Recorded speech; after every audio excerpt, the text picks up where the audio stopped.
right, children, come on up to the front.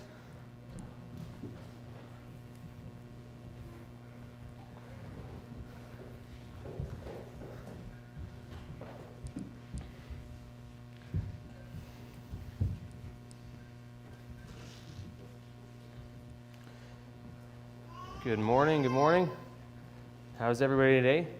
Good. Doing pretty good? It's looking a little empty. Where is everyone? What's that? They've graduated to the pews, eh? Oh man, eventually we're going to be up here.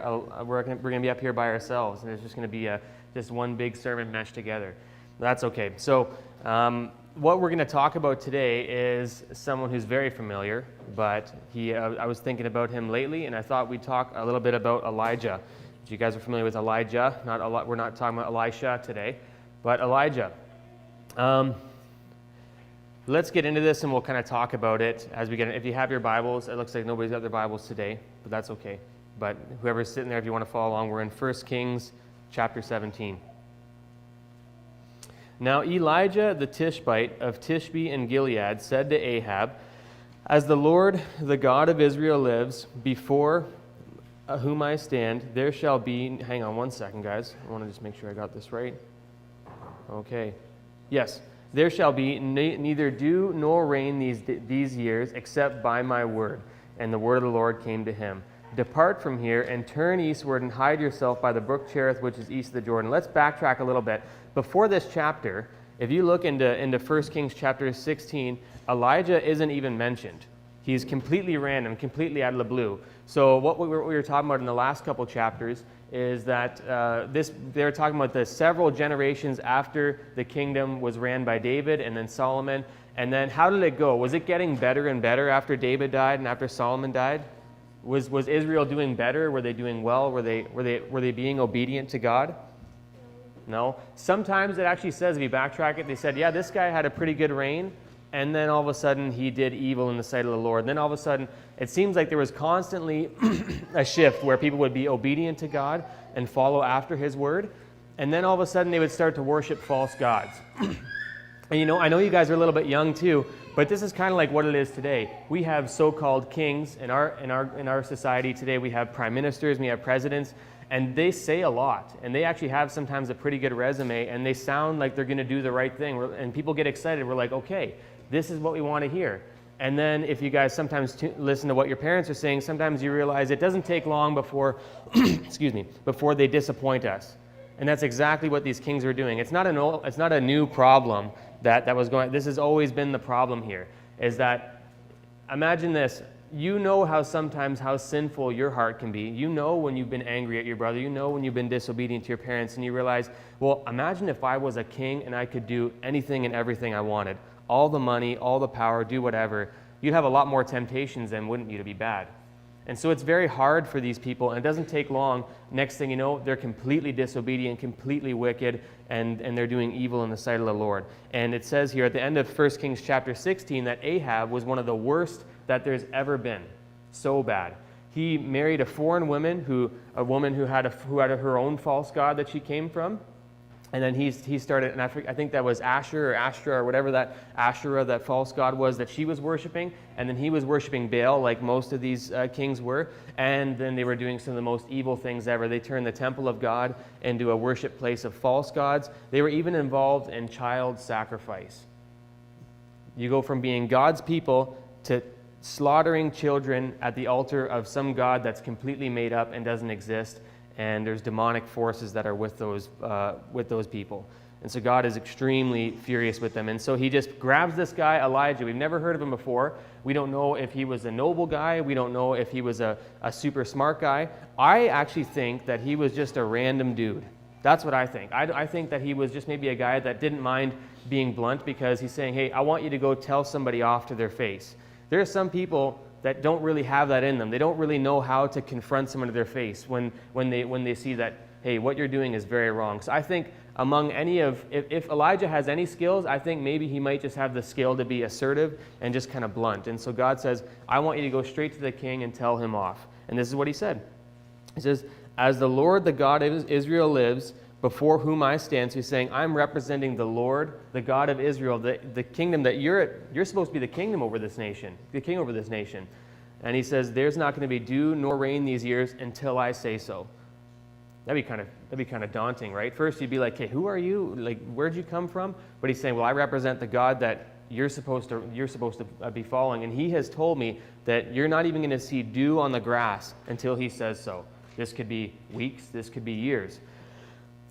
And then God immediately says to him, "Okay, depart from here and turn eastward and hide yourself by the brook Cherith, which is east of the Jordan. You shall drink from the brook, and have commanded the ravens to feed you there." So God recognizes that. I think the way I anticipate, I think I see Ahab and I see Jezebel in their court, and then they have this random guy telling them off, and they're probably shocked for a little bit, and then Elijah leaves. But after that, they probably gathered their thoughts and said, "How dare this guy approach us like this?"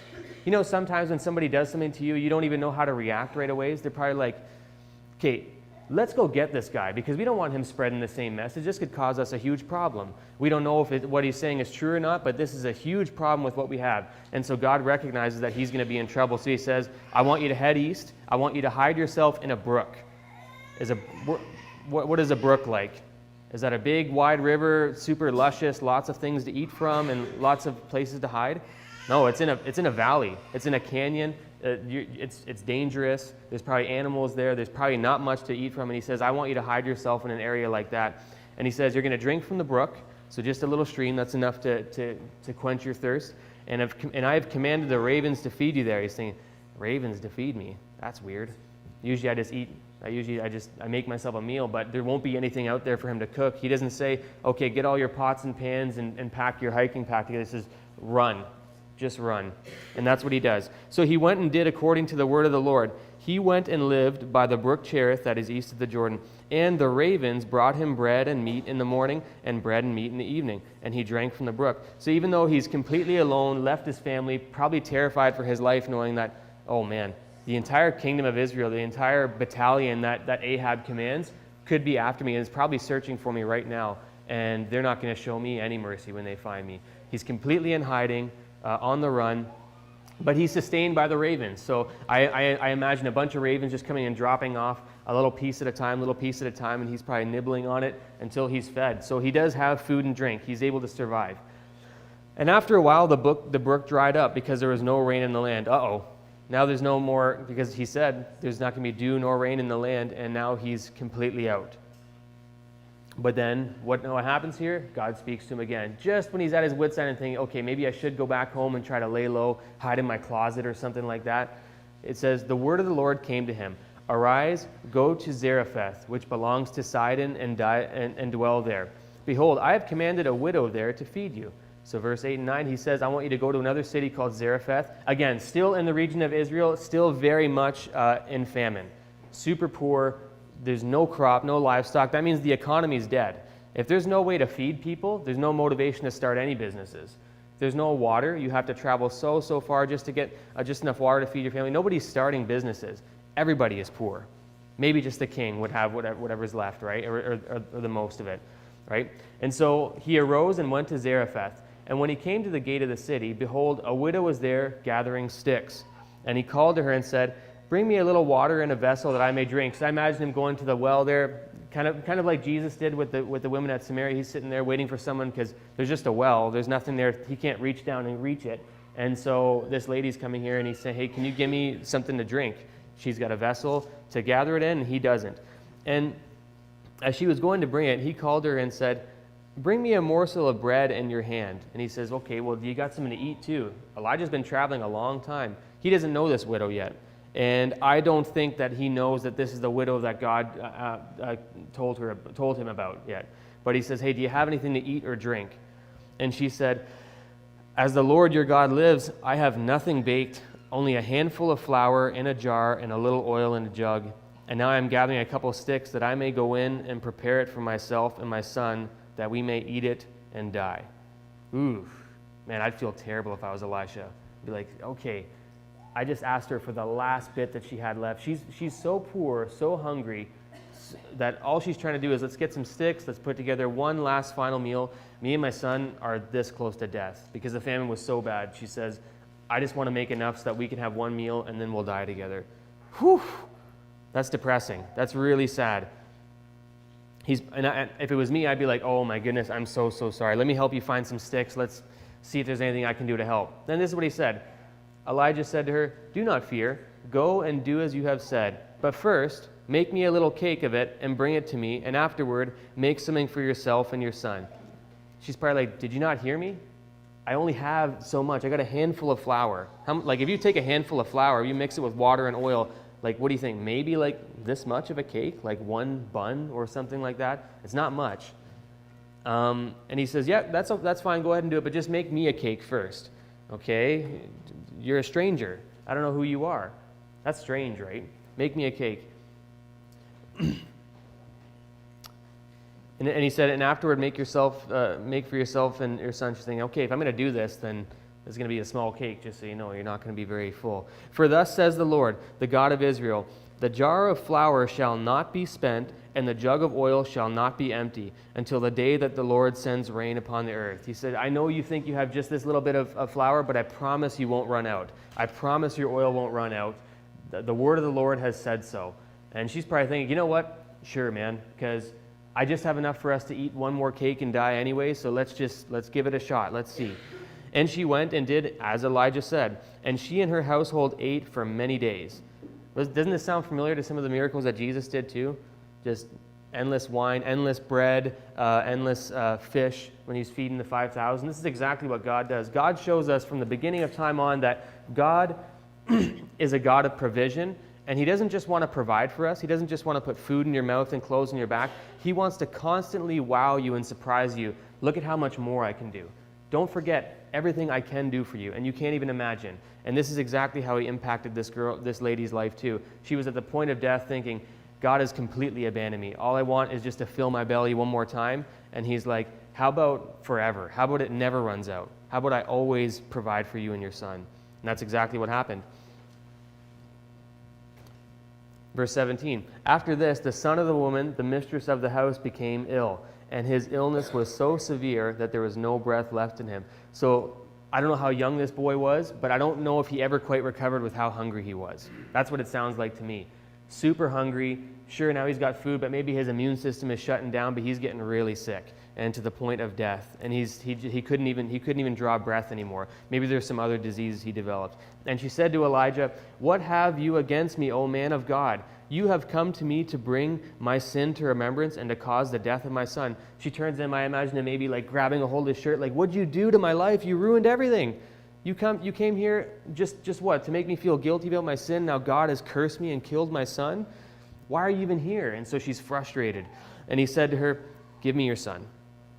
And he took him from her arms and carried him up into the upper chamber where he lodged and laid him on his own bed. So he brings the boy down to bed. He's dead. He's lifeless. I'm sure I can envision maybe his arms just drooping over, completely cold, no breath left in him, right? He's dead.